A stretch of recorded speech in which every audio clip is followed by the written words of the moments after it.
open pathways to new possibilities and opportunities. Our world is going through a time of turbulence and a period of transition. But we cannot wait for perfect conditions. We must take the first decisive steps towards updating and reforming international cooperation and make it more networked, more fair, and more inclusive now.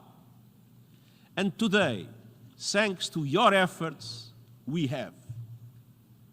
Excellencies, ladies and gentlemen, the Pact for the Future, the Global Digital Compact, and the Declaration on Future Generations open pathways to new possibilities and opportunities.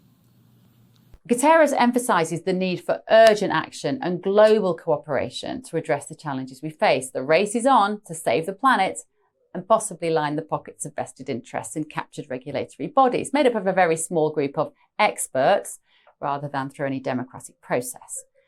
Thankfully, Agenda 2030 has already sparked debates and protests in various parts of the world, despite it getting almost no mentions in the Western, particularly the British mainstream media. The alternative social news media is awash with awareness. Millions of you are concerned about the potential loss of national sovereignty and also individual freedoms. Agenda 2030's commitment to homes being given to climate migrants will make small boat illegal migration look utterly trivial. This powerful technocracy might prioritise so-called efficiency. They might persuade countries to be responsible over issues such as cleaner seas, education for girls under otherwise medieval regimes, and even toilets in remote African villages. But it is so obvious in their literature. Have a look, it's in your phone, it's in your apps, that the stuff which really excites them is not the expensive projects like dredging plastic from oceans or building toilets for Maasai tribes. It's the profitable stuff. It's the wind turbines.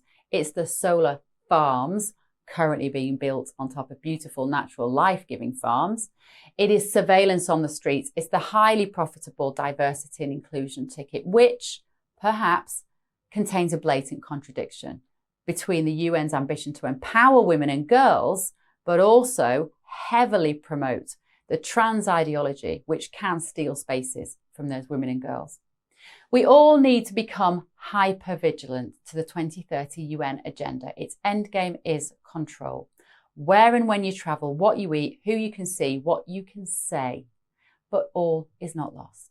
The Dutch farmers and the Canadian truckers showed what can be done when people come together, driven by the need to put individual freedoms first. The freedom to transact, to trade, to refuse an injection that they didn't want in the case of the truckers, even just to grow the food that the farmers want to grow in the way that they want to grow it. This sort of collective has immense power. Once a group of people with megalomaniacal drives and vested profit motives control the food, they control the people. So stay informed about these developments and understand their implications. Engage in discussions, ask questions, make your voice heard. Chat about it at the bus stop. Show your mate down the pub that this agenda is already hidden in their handset. Ask how they feel about the erosion of their freedom from a small number of power trippers eating canapes in Europe.